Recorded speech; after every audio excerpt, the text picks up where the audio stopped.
Bonjour à tous. Je suis Élodie Million, je suis maître de conférences universitaire au département universitaire de médecine générale de Montpellier-Nîmes. Je suis très heureuse d'être avec vous aujourd'hui et je vais vous présenter un travail de thèse que j'ai encadré, qui est le travail de Chloé Vergnol, au sujet justement du premier examen gynécologique des femmes et du vécu des professionnels de santé lorsqu'ils réalisent ce premier examen gynécologique. Rapidement, pour revenir sur le contexte, le premier examen gynécologique est un examen important. L'examen gynécologique lui-même est toujours un examen particulier dans la vie d'une femme, puisqu'il est plus intrusif et qu'il faut prendre particulièrement en compte la pudeur et l'intimité. Le médecin généraliste est sollicité pour participer aux consultations gynécologiques, qu'il ait une pratique gynécologique importante, santé de la femme importante ou pas, quels que soient les motifs. Et finalement, ce protocole de prise en charge d'un examen pelvien est plutôt standardisé, que ce soit en France ou ailleurs, au niveau technique. Il est appris pendant les études, mais il y avait peu de recommandations sur comment mettre en place les démarches importantes pour que ça soit bien vécu par les femmes. Il y a beaucoup de recommandations dans la littérature aujourd'hui, essentiellement la littérature internationale et nord-américaine pour ce vécu, pour optimiser ce vécu. Il n'y a pas de recommandations officielles en France, vraiment très détaillé. Au moment de l'étude. C'est ça. Et justement, le travail suivant va permettre de préciser. En 2020, nous avons publié une étude qualitative sur justement l'expérience des femmes de ce premier examen gynécologique dans l'European Journal of General Practice. Et ce qui était important, c'est que les femmes expliquaient que ce premier examen était pour elles vécu comme un rite de passage de l'enfance à l'âge adulte, et donc avec une importance plus importante que tous les autres examens pelviens qu'elles pouvaient vivre par la suite. Le premier examen dans la littérature après cette étude, on a retrouvé beaucoup de ressources qui montraient qu'il était malheureusement toujours vécu de façon plutôt négative par les femmes, malgré des recommandations qui se développent de plus en plus. Et surtout, il y avait très peu d'études sur la perception des professionnels de santé eux-mêmes. Il y avait de plus en plus de travaux et d'études, notamment qualitatives, sur le vécu des femmes, mais peu sur la perception et le vécu des professionnels de santé, alors qu'on sait que le vécu de ce premier examen gynécologique va avoir un impact sur le suivi futur gynécologique des femmes. Donc nous nous sommes posé la question et nous avons réalisé cette étude pour comprendre le vécu des médecins généralistes, des gynécologues et des sages-femmes concernant la pratique du premier examen gynécologique d'une femme. Pour cela, nous avons réalisé une étude qualitative à partir d'entretiens semi-dirigés guidés par un guide d'entretien avec 2 chercheurs jusqu'à saturation des données qui a été confirmée par 2 entretiens complémentaires. Il y a eu une triangulation de l'analyse et nous avons utilisé la grounded theory, la théorisation ancrée, pour analyser les verbatims. Nous avons choisi d'interroger des médecins généralistes qui avaient une pratique gynécologique, des gynécologues et des sages-femmes en présentiel ou en visio. Nous avons d'abord commencé par un recrutement par les connaissances, puis utilisé la méthode boule de neige pour obtenir la variation maximum d'expérience des professionnels. Voici donc les résultats de notre étude. Nous avons eu 14 entretiens, 12 plus 2 complémentaires pour confirmer la saturation. Les entretiens ont duré de 11 à 50 minutes. L'entretien de 11 minutes a été écourté par un participant qui refusait de répondre à certaines questions qu'il trouvait non pertinentes. 7 entretiens ont été réalisés en présentiel et 7 ont été réalisés en distanciel avec des profils variés, médecins généralistes, gynécologues obstétriciens et sages-femmes. Nous avons eu 3 hommes et 11 femmes de 31 à 63 ans. 4 catégories conceptualisantes ont émergé des verbatims. La première, c'est les professionnels de santé qui ont défini les conditions qui, pour eux, étaient nécessaires au meilleur vécu du premier examen gynécologique par les patientes. Ils parlaient, comme on l'a vu aussi dans la littérature, de la temporalité en 3 ou 4 temps, avec le premier temps qui pouvait être une consultation dédiée sans examen pelvien, ou des échanges avant l'examen si c'était fait sur la même consultation, où ils pouvaient aborder différents éléments, notamment les explications du pourquoi, les précisions sur l'objectif recherché. Un deuxième temps qui était l'examen pelvien qui devait être systématiquement adapté à la patiente, que ce soit en termes de position. Beaucoup de professionnels ont proposé l'auto-insertion du spéculum, la position latérale, ou en tout cas s'adapter à ce que souhaitait la femme. La troisième partie était la partie conclusion et programmation de la suite qui était important pour eux. Les praticiens ont rappelé l'importance de l'approche centrée sur la patiente, qui était vraiment très spécifique à cette consultation, puisqu'il s'agissait d'un examen particulier. Un professionnel a lui par contre expliqué que de toute façon ça devait être la même chose pour tous les examens pelviens, premier ou suivant, donc il fallait prendre les mêmes attentions pour un premier examen pelvien ou pour les autres.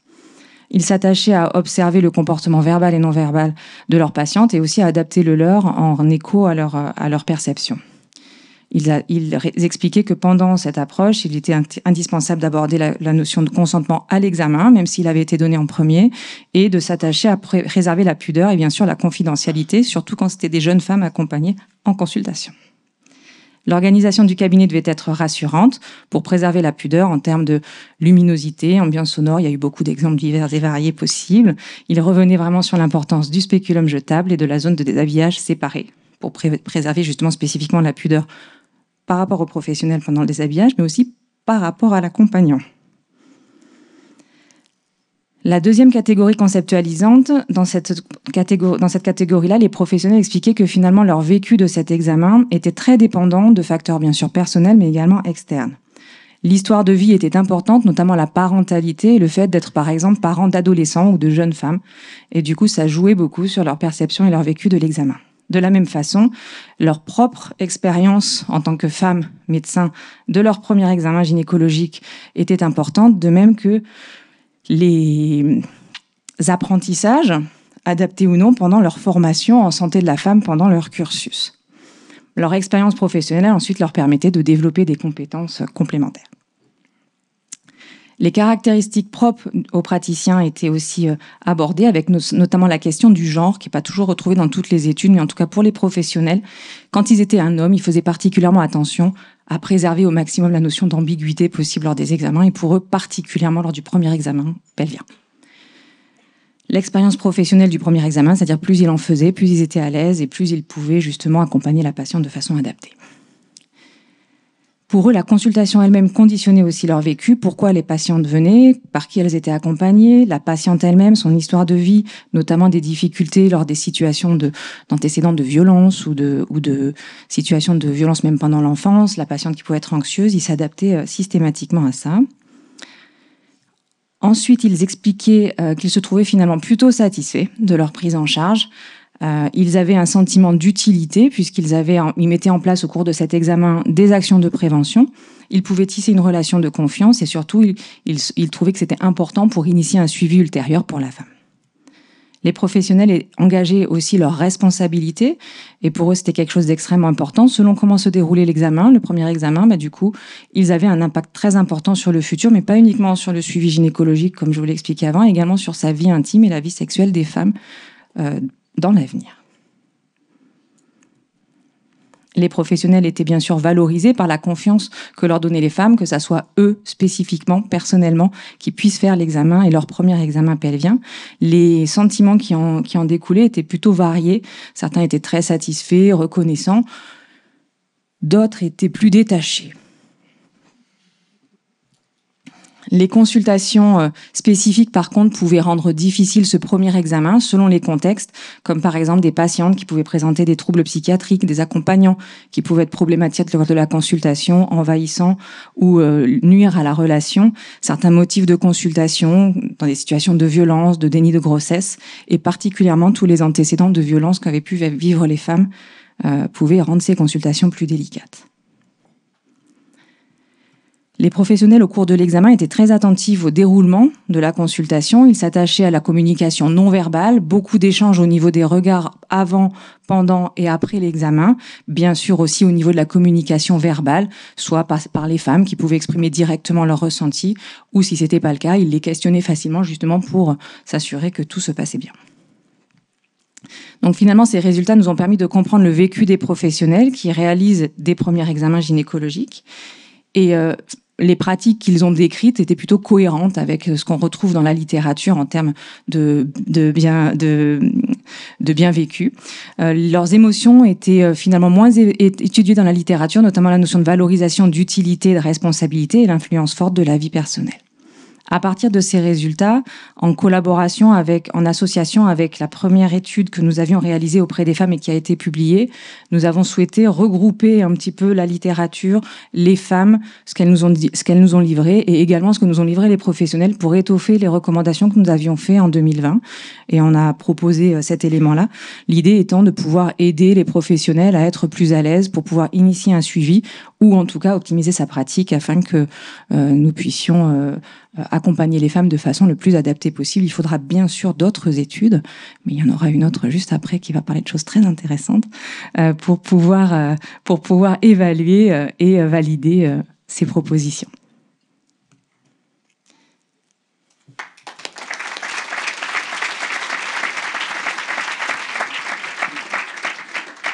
Merci pour cette présentation.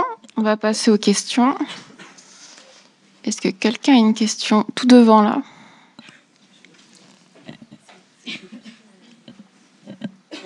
Anne-Laure Collat-Charlat, je suis maîtresse de conférence à Sorbonne Université, médecin généraliste. Je passe tout de suite après. Ça, la présentation est faite. Et je voulais juste savoir, c'était quand que vous l'avez faite, l'étude? Je l'ai pas entendu, je suis désolée. Alors, l'étude, elle a dû être faite en 2020, je pense, juste dans la suite, en fait, de la première. Elle a pris un peu de temps, en 2020. Voilà, donc on avait envisagé de la faire tout de suite après la publication. Et en fait, on l'a fait vraiment ça a été très, très long. Et juste, les professionnels de santé, justement, sont pas très... ils, finalement, s'autocritiquent pas trop, j'ai l'impression, de ce que vous dites. Alors... Pardon. Non. C'est la même question. Alors, c'est effectivement quelque chose qui a été très, très perturbant dans cette étude, c'est-à-dire que tout le monde est content. Voilà. En gros, on fait tout bien, c'est parfait, on respecte bien tout ce qu'on a pu nous dire, mais quand on a fait une première étude sur le vécu des femmes de leur premier examen pelvien, on peut se dire qu'il y a quand même encore des petites choses. C'est pour ça que je pense qu'il faudra quand même aller creuser un peu plus sur la pratique par d'autres méthodes ou d'autres études, effectivement.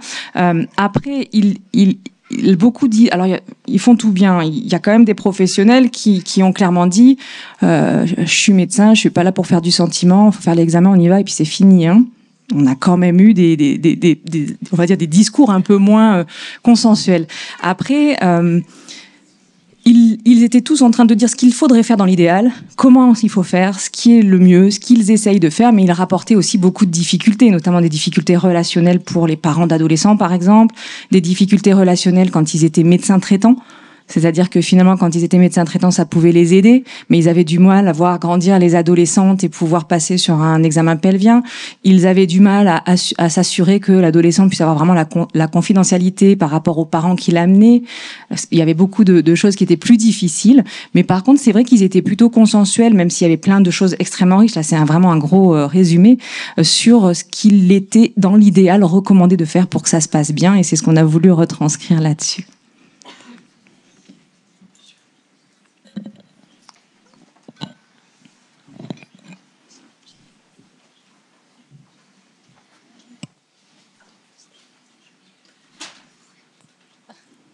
Bonjour.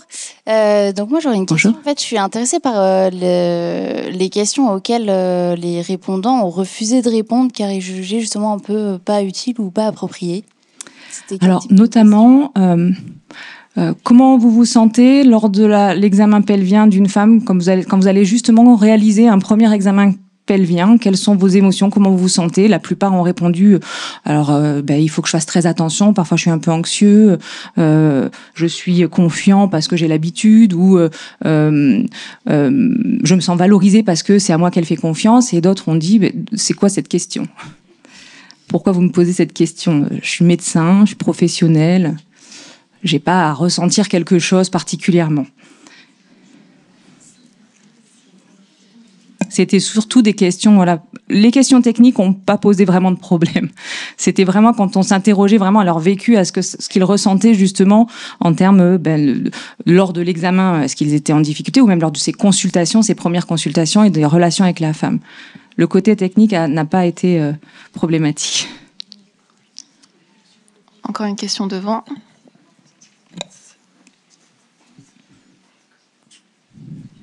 C'est pas une question très politiquement correcte. Si on se connaissait pas, j'oserais pas, Vas-y, puisqu'on est entre nous. C'est pas l'objectif du CALI, mais est-ce que vous avez perçu des différences d'attitude en fonction des professions? Alors, effectivement, il s'agit d'une étude qualitative. Donc, l'objectif était d'avoir une variation maximale de l'expérience des professionnels et pas du tout de comparer les points de vue.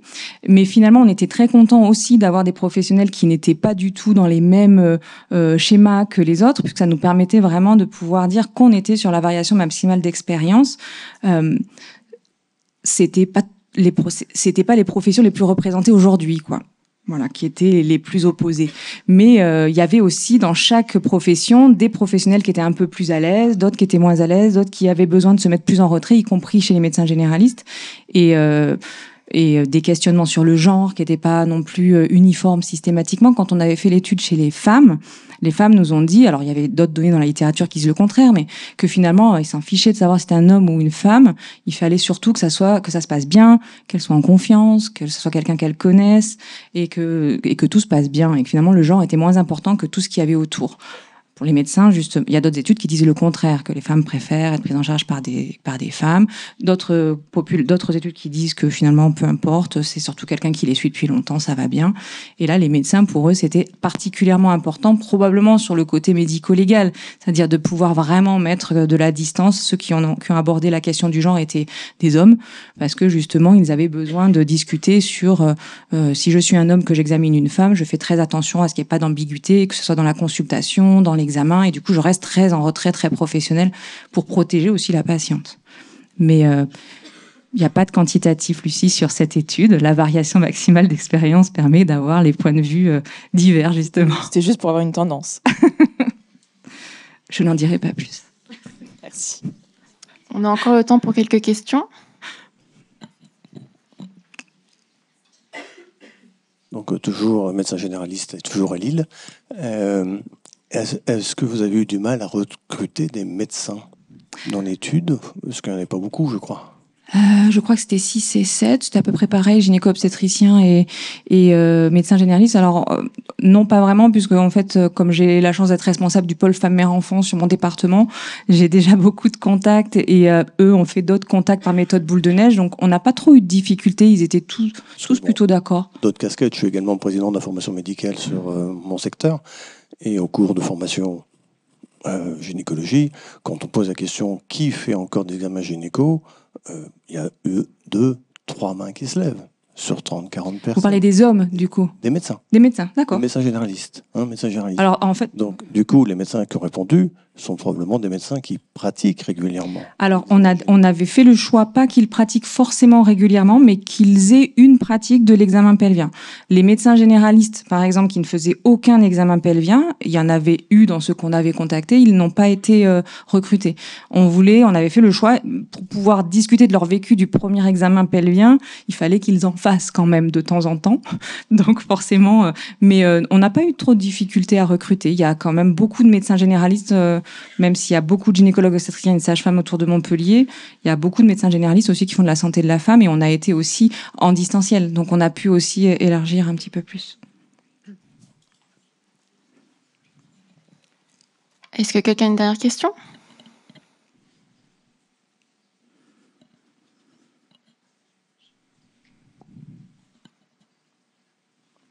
Bon, je crois que c'est tout. Merci beaucoup. Merci.